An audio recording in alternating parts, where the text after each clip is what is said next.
नमस्कार विद्यार्थी मित्रांनो, आज आपण इयत्ता 10वीतील इंग्लिश विषयातील second lesson and encounter of a special kind हा तपन मुखर्जी लिखित पाठ अभ्यासणार आहोत. चला तर मग प्रत्यक्ष सुरुवात करूया. My father was a medical professional working for a private company in Raniganj in West Bengal. पश्चिम बंगालमधील रानीगंज येथे एका खाजगी कंपनीत माझे वडील वैद्यकीय सेवेत कामाला होते. The officers of the company were housed in individual bungalows inside a large campus. कंपनीतील अधिकारी मोठ्या कॅम्पसच्या आत वेगवेगळ्या बंगल्यामध्ये राहत होते. Our house was in a corner of the campus. आमचे घर कॅम्पसच्या एका कोपऱ्यात होते. The officers club was adjacent to the boundary wall of our garden. अधिकाऱ्यांचा क्लब आमच्या बागेच्या कुंपणालगत होता. The compound was luxurious with green grass, colorful flowers and a host of tall and majestic trees. Compound हिरवळ, रंगीबेरंगी फुले आणि उंच भव्य झाडांनी समृद्ध होते. The seasonal vegetables in the kitchen gardens of the households and the magnificent trees constantly attracted squirrels and many species of birds. A group of langurs had even made their den in an aswastha tree nearby. घराघरातील भाजींच्या बागामधील हंगामी भाज्या आणि भव्य झाडे सतत खारी आणि अनेक प्रकारच्या पक्ष्यांना आकर्षित करत होती. लंगुराच्या एका गटाने तर जवळच्या अस्वस्थ म्हणजेच पिंपळाच्या झाडावर आपले घर केले होते. They had all become a part and parcel of our existence and daily life. हे सर्व आमच्या जीवनाचा आणि दैनंदिन दिनचर्येचा अविभाज्य भाग झाले होते. A small incident on a Saturday afternoon left a profound effect on me and unfolded before my eyes a whole new dimension to the wonders of God's creation. शनिवारी दुपारी घडलेल्या एका छोट्या घटनेने माझ्यावर खोल परिणाम केला आणि देवाच्या सृष्टीतील चमत्कारांचा एक नवीन पैलू माझ्यासमोर उलगडला. It was a few days in to the puja vacation. पूजानिमित्त सुट्ट्या सुरू होऊन काही दिवस झाले होते. Just like for any other child, the holidays provided an opportunity for me to become engrossed in various magazines and storybooks published specially for children in the festive season. इतर मुलाप्रमाणेच सुट्ट्यांनी मला सणाच्या काळात मुलांसाठी प्रकाशित होणाऱ्या विविध मासिके आणि गोष्टीच्या पुस्तकात गुंतून जाण्याची संधी दिली.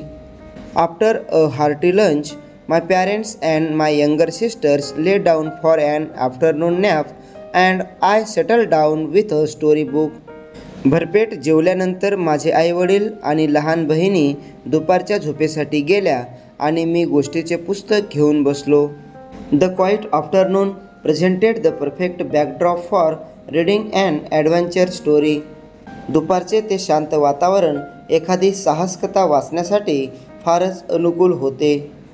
The silence was occasionally broken by the sound of my family snoring, the intermittent chirping of house sparrows, the harsh crowing of a crow, the shrill call of a kite flying high above the ground. अधूनमधून कुटुंबाच्या घोरण्याचा आवाज, चिमण्यांचा चिवचिवाट, कावळ्यांचा कर्कश आवाज आणि उंच आकाशात उडणाऱ्या घारीचा तीव्र आवाज यामुळे शांतता भंग पावत होती. Minutes ticked by, I become deeply absorbed in the book. मिनिटे हळूहळू पुढे जात होती. मी त्या पुस्तकात पूर्णपणे गुंतलो होतो. Suddenly, I heard a group of street dogs barking furiously in the distance. अचानक मला दूरवर रस्त्यावरच्या कुत्र्यांचा जोरजोरात भुंकण्याचा आवाज ऐकू आला.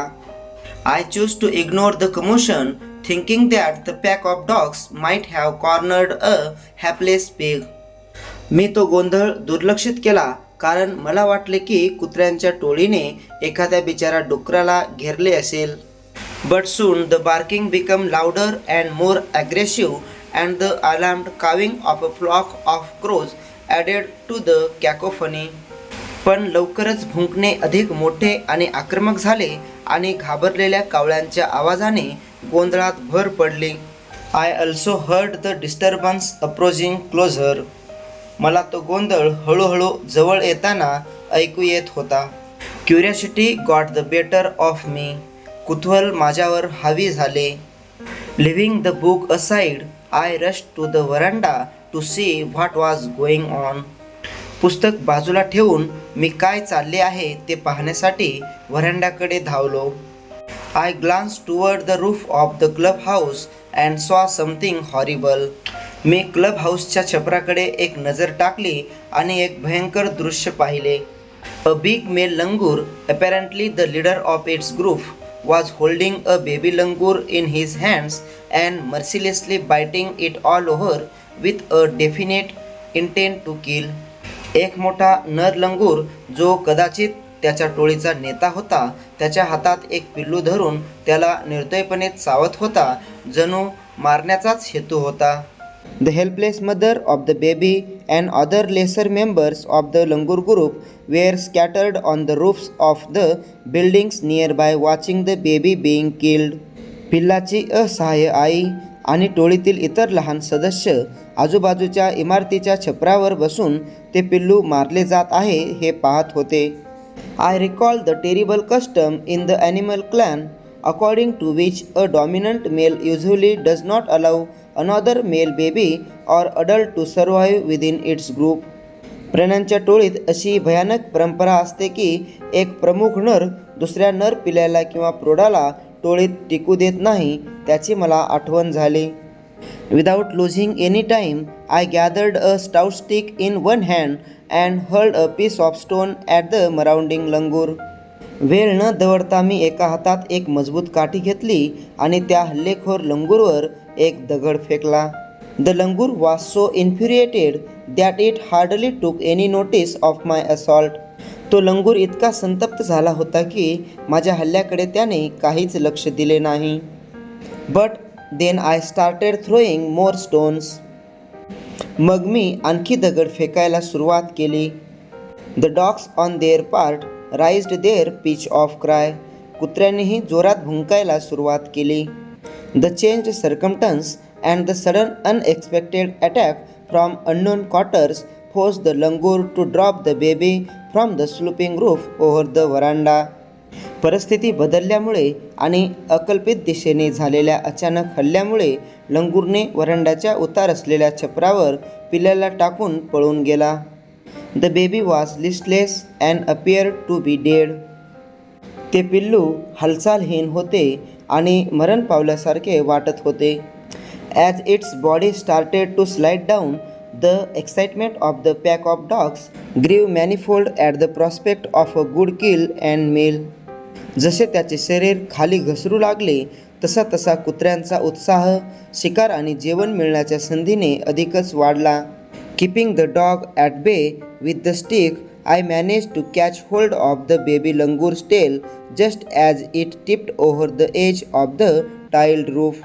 काठीच्या सहाय्याने कुत्र्यांना दूर ठेवत मी टाईलच्या छताच्या कड्यावरून खाली झुकत असलेल्या लंगूर पिल्ल्याच्या शेपटीला पकडले. The baby appeared inert and lifeless. It was indeed a male baby. ते पिल्लू हालचालहीन आणि प्राणहीन वाटत होते. ते खरेच नर पिल्लू होते. By this time, my parents and sisters had come out onto the veranda and were witnessing of my rescue operation. इतक्यात माझे आईवडील आणि बहिणी वरांड्यात आले होते आणि माझा बचाव कार्य पाहत उभे होते. Some of our neighbors had also gathered in the distance. आमचे काही शेजारीही दूर उभे राहून पाहत होते. I took the baby langur to our backyard and gently laid him on the floor inside the poultry coop. मी लंगूर पिल्याला आमच्या मागच्या अंगणात नेले आणि कोंबड्याच्या खोराड्यात त्याला अलगदपणे झोपवले. His body was full of deep bite marks and scratches. Blood was oozing from some of the wounds. त्याच्या शरीरावर खोल चावण्याचे आणि ओरखडण्याचे खुणा होत्या. काही जखमांमधून रक्त वाहत होते. The baby remained motionless. My father provided first aid to clean the wounds and stop the bleeding. पिल्लू अजूनही हालचालहीन होते. माझ्या वडिलांनी जखमा स्वच्छ करून रक्तस्राव थांबवण्यासाठी प्राथमिक उपचार केले. I was relieved to find out that the baby was breathing even though his breaths were shallow. पिल्लू अजूनही श्वास घेत आहे हे पाहून मला दिलासा वाटला, जरी त्याचा श्वास अगदी हलकासा होता. Splashes of cold water made the baby stir and after a few shaky attempts he sat up. थंड पाणी शिंपडल्याने पिल्लू थोडेसे हालचाल करू लागले आणि काही डगमगत्या प्रयत्नानंतर उठून बसले. He was in a state of shock and started trembling like a leaf in the wind. त्या पिल्लूला धक्का बसला होता आणि वाऱ्यातील पानासारखा थरथर कापत होता. His two little twinkling eyes welled up with tears and he started to sob with a muffled cry just like a human child would after expressing trauma. त्याच्या दोन लहान चमचमीत डोळ्यात अश्रू दाटले आणि तो हमसून रडू लागला, जणू एखादे माणसाचे मूल अपघातानंतर रडते. I offered him a peeled banana which he accepted with his unsteady hand and began taking hesitant bites. मी त्याला एक सोललेले केळे दिले जे त्याने थरथरत्या हाताने घेतले आणि हळूहळू चावून खायला सुरुवात केली. My attention was fixed on the revival of the baby langur. माझे लक्ष वानराच्या पिल्ल्याच्या प्रकृतीत सुधारणा व्हावी याकडे लागले होते. Suddenly I had an uncanny feeling of being watched. I turned away from the coof and looked up. अचानक मला कुणीतरी पाहत असल्याची विचित्र जाणीव झाली. मी खुराड्यातून मागे वळून वर पाहिले. There sat the mother langur on our kitchen roof watching every move I made. आमच्या स्वयंपाकघराच्या छपरावर पिल्लांची आई बसलेली होती आणि मी काय करतोय ते ती बारकाईने पाहत होती. She simply sat there quietly as if convinced that no harm was being done to her child. ती फक्त शांत बसली होती, जणू तिच्या मुलाला काही त्रास दिला जात नाही याची तिला खात्री होती. Meanwhile, the baby sensed the presence of his mother and started to sob and cry a little louder. इतक्यात पिल्ल्याला त्याच्या आईच्या उपस्थितीची जाणीव झाली आणि तो थोड्या मोठ्याने रडायला लागला. I retreated from the door of the coop to allow the mother access to her baby. मी खुराड्याच्या दरवाजापासून थोडे दूर सरकलो जेणेकरून आईला तिच्या पिल्ल्याकडे जाता येईल. Immediately the mother descended on the floor of the coop and picked up the baby in her arms. त्याची आई ताबडतोब खाली उतरून खुराड्यापाशी आली आणि पिल्ल्याला तिने आपल्या हातात उचलून घेतले. She gave the baby a thorough body inspection to check his injuries and then cuddled him tightly in her bosom. तिने त्याच्या जखमा तपासण्यासाठी त्याच्या शरीराची नीट झडती घेतली आणि नंतर त्याला आपल्या छातीशी घट्ट कवटाळले. The baby found great solace in her caring arms. The mother sat still with the baby in her lap for a few minutes. आई काही मिनिटे पिल्ल्याला मांडीवर घेऊन शांत बसून राहिली. आईच्या प्रेमळ कुशीत पिल्ल्याला मोठा दिलासा मिळाला. It was almost as if she was pondering over her options and trying to figure out how she could keep the baby safe from further assault. जणू ती आपल्या पर्यायावर विचार करत होती आणि पिल्ल्याला पुढील हल्ल्यापासून कसे सुरक्षित ठेवता येईल हे समजून घेण्याचा प्रयत्न करत होती. For a few seconds the mother langur looked straight into my eyes. काही क्षणांसाठी आई लंगूरने थेट माझ्या डोळ्यात पाहिले. Even today I cannot forget that look in her eyes, showing silent gratitude on me for saving her child. आजही मला तिच्या त्या नजरेचा विसर पडत नाही जिच्यात आपल्या बाळाला वाचवल्याबद्दल माझ्यावर निशब्द कृतज्ञता व्यक्त केली होती. I was overwhelmed by the emotion, the sentiment and the way she said thank to me. त्या भावना, त्या संवेदना आणि तिच्या आभार मानण्याच्या पद्धतीने मी भारावून गेलो. There sat a universal mother holding a stricken child in her lap. तिथे एक सार्वत्रिक आई तिच्या जखमी बाळाला मांडीवर घेऊन बसलेली होती. Then in a flash she jumped with her baby clinging to her belly and reached our kitchen roof. नंतर एका क्षणातच तिने आपल्या पोटाला लावून धरलेले पिल्लू घेऊन उडी मारली आणि आमच्या स्वयंपाकघराच्या छपरावर पोहोचली.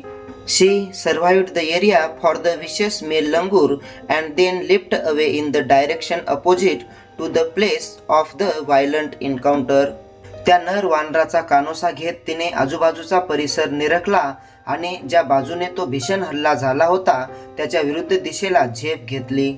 The brief meeting with the mother and the baby langur convinced me that interspecies communication and mutual trust is indeed a reality. आई आणि पिल्लू लंगूर सोबतचा तो छोटा प्रसंग मला खात्री पटवून गेला की प्राणीमात्रांचा संवाद आणि परस्पर विश्वास हे खरेच शक्य आहे. And should anyone strike the right chord, the relationship hums into action. आणि एकमेकांच्या मनांच्या तारा जर योग्य रीतीने छेडल्या गेल्या तर ते नाते अधिक सुरेल बनते. The mother langur showed me that food was not the only means of communication between man and animal. आई लंगूरने मला दाखवले की माणूस आणि प्राणी यांच्यातील संवादासाठी केवळ अन्नच एकमात्र मार्ग नाही, but that there were other means of establishing a bond through trust, compassion and mutual understanding. तर विश्वास, करुणा आणि परस्पर समजुतीद्वारे नाते जोडण्यासारखे इतर अनेक मार्गही आहेत. 55 years have passed since that day. I am now 70 years old. त्या दिवसापासून 55 वर्षे झाली आहेत. आता मी 70 वर्षाचा आहे. But I still fondly remember that encounter of a special kind. पण अजूनही मी त्या विशेष भेटीची प्रेमपूर्वक आठवण ठेवतो. अशा पद्धतीने आज आपण an encounter of a special kind हा तपन मुखर्जी लिखित पाठ अभ्यासला आहे. आवडल्यास लाईक, शेअर आणि चॅनलला निश्चित सबस्क्राईब करा. धन्यवाद.